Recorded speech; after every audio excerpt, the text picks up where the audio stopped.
Working as a maintenance technician aboard the Ocean Monarch wasn't glamorous. People imagined cruise ships as floating paradises, luxury, champagne, and sunshine. But behind the scenes, it was a different world. The hours were long, the pay was modest, and most of the time, I worked in places passengers never saw. Engine rooms, water systems, electrical shafts. The tight metal corridors echoed with every footstep, as if I were walking through the interior of a submarine. My name is Alex. I'm 31, originally from Indiana, and have worked on ships like these for about 7 years. I like the routine and the distance. It simplifies things for me. My job is to ensure that the ship operates quietly and efficiently. No drama, no fuss. But nothing could have prepared me for what happened on our final voyage to Alaska. It was early spring, and the tourist crowd was light, mostly older couples and retirees looking to see glaciers before they melted away. The trip was supposed to be quiet. 2 weeks of scenic coastlines, icy waters, and the occasional whale sighting. 4 days into the cruise, we had a minor issue with the plumbing system on the lower deck. Routine stuff. I went down to assess the valve systems near the crew storage area. I assumed the pipes had been groaning, air pockets or pressure imbalance. The corridor was dimly lit. You get used to the flickering overhead lights after a while. I had my wrench in one hand and a flashlight in the other. As I turned a corner toward valve cluster C7, I heard something. A noise I hadn't heard before. Not mechanical. It sounded like breathing. Slow, raspy breathing, just beyond the water tanks. I paused and shined my flashlight, expecting to see a crew member, maybe taking a smoke break. But the hallway was empty. The air felt colder than usual, the kind of cold that clings to your skin. I shrugged it off. Ships creak and moan and do weird things, especially in colder climates. I got to work, tightened the valves, adjusted the water pressure, and made a note to double-check the heat sensors. But that night, something strange happened. Around 1:30 a.m., I got a call on the emergency line. It was from a room that had been unoccupied, cabin 1082. The guest assigned to it had canceled before boarding. The voice on the other end was faint, but I swear I heard it say, "He's in the walls." That's all. Just those 4 words. I radioed up to the bridge and asked if anyone had reassigned that cabin. They hadn't. I grabbed my flashlight again and made my way there, thinking maybe a crew member had decided to crash in the room, which, while not allowed, wasn't unheard of. The hallway was quiet. Too quiet. Usually you'd hear a bit of music, maybe laughter from the bar 1 floor above. But the entire deck felt hushed. I reached the door to 1082. It was locked, but the handle turned on its own when I knocked, and the door creaked open an inch. I called out, "Hello?" "Crew maintenance, just checking the room." No response. I pushed the door open wider. The room was dark, except for a thin moonlight beam cutting across the bed. It was empty. Nothing looked disturbed, yet the air felt heavy, like walking into a room where someone had just been crying for hours. I took a step inside and immediately heard a scratching sound. It came from behind the walls. Not rats, not metal creaking. Scratching. Deliberate. Like nails dragging slowly down metal. I backed out of the room and shut the door. The next morning, I checked the logs. The room had no activity, no electronic keycard entries, no maintenance history. Nothing. I told myself it was stress, maybe a prank, until the messages started showing up.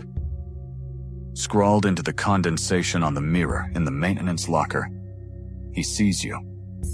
Written in grease pencil behind the breaker panel, "Don't go below." And the worst, etched directly into the metal door of the lower engine room, a place only 3 of us had access to. "You let him out." I started having dreams, always the same. I'm on deck, alone, surrounded by thick fog. There's something in the water. Not a person, not an animal, just a shape. Watching, waiting.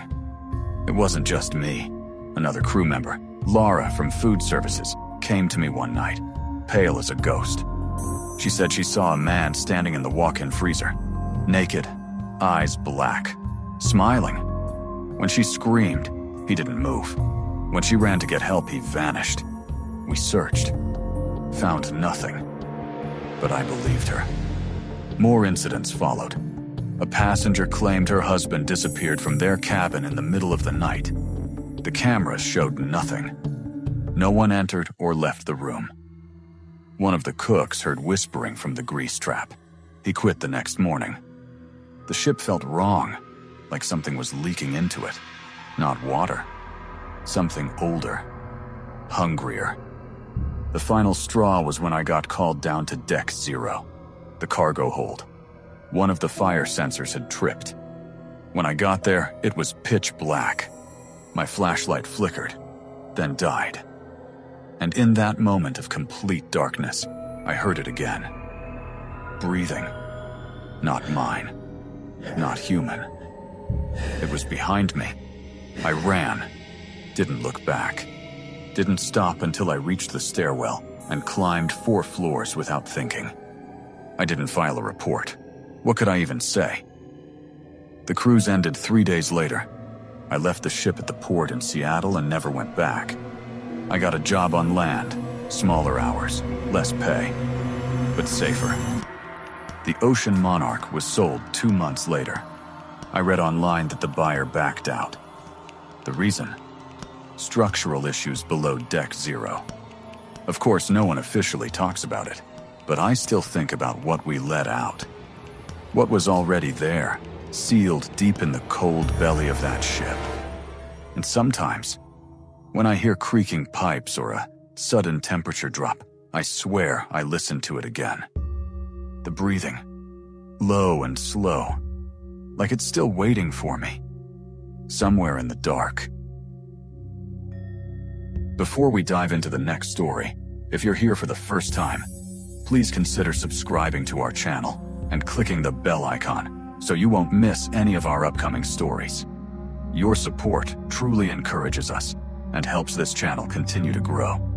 And don't forget to share these stories with your friends and family. Thank you.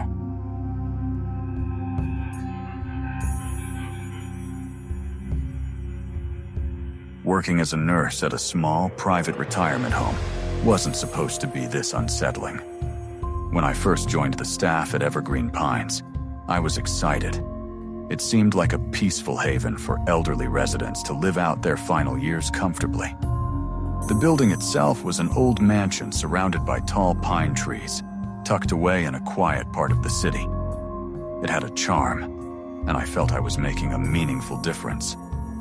I'm Sarah. I'm 28, originally from Portland, and I've been a nurse for 3 years.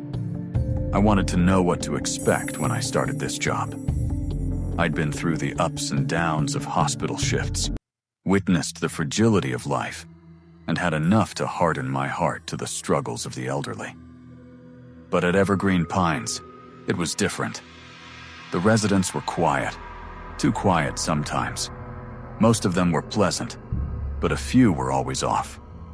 Wasn't their personalities, but their eyes, like they were watching something no one else could see. The staff brushed it off, as did I at first. After all, I had patients to care for, and my own life to worry about. That all changed one night. I was working the night shift, which wasn't unusual. The residents were supposed to be sleeping, and my job was to make sure everything was in order.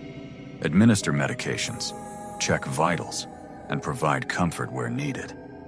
It was usually calm and peaceful, but tonight it felt different. I was walking down the hallway when I noticed one of the resident rooms was ajar. Room 12. It belonged to Mr. Richards, a quiet man in his late 80s, who had suffered a stroke a few months back. He was immobile, primarily now, confined to a wheelchair. He didn't talk much, but I often found him staring out the window, his expression distant. I knocked softly, but when there was no response, I pushed the door open. Mr. Richards was sitting in his wheelchair, facing the window as usual, but something was wrong. He was staring at something outside, his eyes wide open but unblinking, completely still. His usual placid expression was gone, replaced by a look of pure terror. "Mr. Richards?" I asked gently.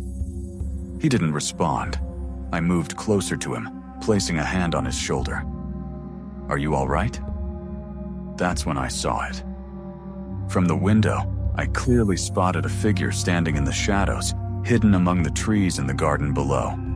It wasn't anyone I recognized, just a still silhouette staring back at us.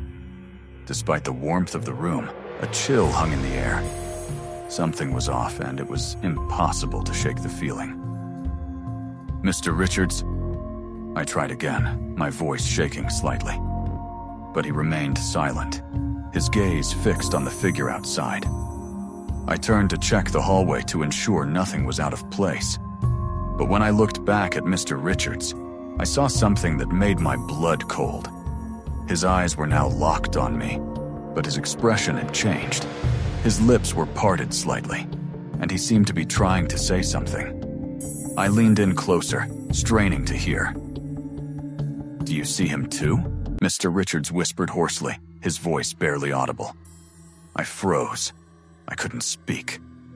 Suddenly, there was a knock at the door. Startled, I turned around, but no one was there. When I looked back at Mr. Richards, he had returned to his previous position, staring blankly at the window once more, as if nothing had happened. I backed out of the room slowly, trying to shake off the deep unease in my chest. I couldn't make sense of what I had just witnessed. Perhaps it was simply my imagination deceiving me. Or maybe I was tired. Working late shifts could do that to a person. But as I walked down the hall, the feeling didn't go away. The silence of the building felt suffocating. It was as if something was watching me. The rest of the night passed uneventfully, but I couldn't shake the image of the figure in the garden. It wasn't until the following morning that things took a darker turn. I came in from my shift, and as usual, I checked on the residents. Mr. Richards was still in his room, but something was different. He was no longer in his wheelchair. I rushed to the bed, my heart pounding. There he was, lying still, his face pale, his eyes wide open but vacant. The room was eerily cold. I checked his vitals, but there was nothing. No heartbeat. No breath. Mr. Richards had passed during the night. I felt a lump in my throat, my hands trembling as I covered him with a sheet. But what unsettled me more than anything was the fact that, despite all the medical equipment in the room, despite everything I had done to check on him, I had never heard him pass. No final breath, no struggle, nothing. It was as if he had just disappeared. That's when I saw it again, the figure in the window. But this time, it was no longer a silhouette. It was standing outside the glass, staring directly at me, its features indistinct. But its eyes, they were the same. The same eyes Mr. Richards had before he passed. I couldn't breathe. I turned away quickly, my heart racing. I had to get out of there. The figure remained outside the window, lingering in the corner of my vision, but I didn't dare look back. I fled from the room and went to find the head nurse. But when we returned to check on Mr. Richards' room, it was empty. The bed was made. Everything was in place. I told myself it was just my mind playing tricks, the stress, the long shifts. But deep down, I knew. Something was here. Something was watching us, and I couldn't ignore it anymore. The days that followed were even more unsettling. I started noticing things, small things, around the retirement home. A door that was slightly ajar, the sound of footsteps when no one was around, the feeling of being watched. The residents seemed more restless too, often whispering to themselves, as if they knew something was wrong. And the figure? It never left. Sometimes, I'd catch a glimpse of it through the windows, standing just beyond the garden, watching us. It became clear. Evergreen Pines wasn't the peaceful retirement home I had thought it was. It was a place haunted by something that was waiting. And I fear that whatever it wasn't done with us yet.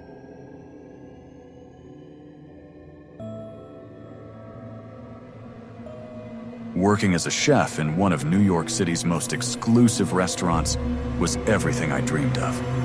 But it came at a price. The place was called Gastronomy, a trendy upscale spot in Manhattan, known for its contemporary fusion cuisine and luxurious atmosphere. Marble counters, sleek minimalist decor, dim ambient lighting, and diners who expected nothing short of culinary perfection. I'm a 31 single man, passionate about cooking. Ethan Carter, originally from Boston. I have worked in professional kitchens since I was 19. Last year, I landed a position as sous chef at Gastronomy, working directly under Chef Marc Leclerc, a culinary genius from Paris, known equally for his exceptional dishes and demanding standards. From the outside, Gastronomy was every chef's dream job. On the inside, however, the kitchen ran like a precise machine. High stress, intense pressure, and zero tolerance for mistakes. It was relentless, but I thrived under pressure, or so I thought. The trouble started subtly. On one busy Friday night, I stayed late to organize inventory after the last guests left. It was well past midnight, and the restaurant had closed hours ago. I was in the walk-in freezer, counting stock, when the heavy door suddenly slammed shut behind me. My heart raced as I rushed over and pushed the door, but it wouldn't budge. Panic rose sharply until I realized the safety latch had jammed slightly. With effort, I forced it open and stumbled out, breathing heavily. The incident shook me, but I dismissed it as just faulty equipment and told myself I'd get maintenance to look at it.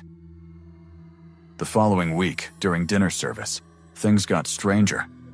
I was plating a dish when I felt someone brush past me, enough to throw off my concentration. I turned quickly, irritated, but no one was behind me. The kitchen crew was busy at their stations, focused entirely on their tasks. "Who just walked behind me?" I asked sharply. The cooks looked up, confused. "Nobody, chef," said Jake, one of our line cooks. "We haven't moved." I shook it off, focusing back on plating the dishes, my hands trembling slightly. Perhaps it was fatigue. Yet the incidents kept happening, subtle at first. Utensils misplaced, burners turning themselves on overnight, whispers echoing faintly when I was alone. I grew increasingly edgy, unsure if the intense pressure was playing tricks on my mind. Then, one night, I stayed behind to clean the kitchen thoroughly for an upcoming inspection. Alone, after everyone had left, I heard the clear sound of a pan falling to the ground from across the kitchen. It clanged loudly against the tile, the sound reverberating through the silent restaurant. My blood went cold. I carefully approached the stove area, expecting to see a pan lying on the floor. But everything was neat, untouched. All the pans were hanging perfectly. I stood frozen, staring. Then came a faint, but chillingly clear whisper. "Help me." The voice emanated from behind me. I spun around, my pulse pounding, only to find empty space. Frightened, I quickly gathered my belongings and left, determined to speak with Chef Marc the next day. The following morning, I approached Marc privately. I described what had been happening, expecting him to dismiss my concerns outright. Instead, his face darkened with concern. "Sit down," he said grimly. "You need to hear this." Marc then recounted something he had kept secret for years. 5 years earlier, a young sous chef named Alex had worked at Gastronomy. Talented but highly sensitive, Alex crumbled under the pressure. One night, After a particularly harsh service, he vanished without a trace. Rumors circulated that he had left town abruptly, but no one knew for sure. The restaurant's management kept things quiet to avoid bad publicity. Mark leaned closer, lowering his voice. But Alex had mentioned things. Whispers, seeing shadows. Exactly what you're describing. I sat back, stunned. Why hasn't anyone talked about this? Management silenced everyone involved. Mark sighed. But I never believed Alex simply ran away. Disturbed yet determined, I began discreetly investigating Alex's disappearance. I spoke quietly to veteran staff, piecing together details. They all recounted the strange occurrences. Doors slamming shut, cold spots in the kitchen, feelings of being watched. Still, most attributed it to superstition or kitchen legends. One afternoon, while looking through old storage boxes in the office basement, I found Alex's belongings. A jacket, a set of knives with his initials, and a journal hidden underneath. I felt a chill as I opened the journal. Alex wrote about his final months, sharing the stress, anxiety, and pressure he faced. His final entries spoke vividly of a menacing presence in the kitchen, something that watched, waited, and tormented him until he felt completely isolated and afraid. His final entry, dated the night he vanished, simply said, "Tonight it wants me, but I won't let it." My stomach churned. Alex hadn't run away. Something had happened to him here, in this restaurant. That night, I stayed late intentionally, hoping to confront whatever lurked in the shadows. Around 2 a.m., alone in the kitchen, I spoke softly into the empty room, my voice shaky but determined. "Alex, if you're here, show yourself." Silence. Then, suddenly, all burners ignited simultaneously with a fierce whoosh of flame. I jumped back, my heart pounding. Behind me, the walk-in freezer door creaked open slowly, emanating a pale, ghost-lit light. I approached cautiously, the cold air enveloping me. Inside, I saw a faint figure, translucent, sorrowful. It was Alex, looking exactly like the photo I had found. His eyes met mine, filled with pain.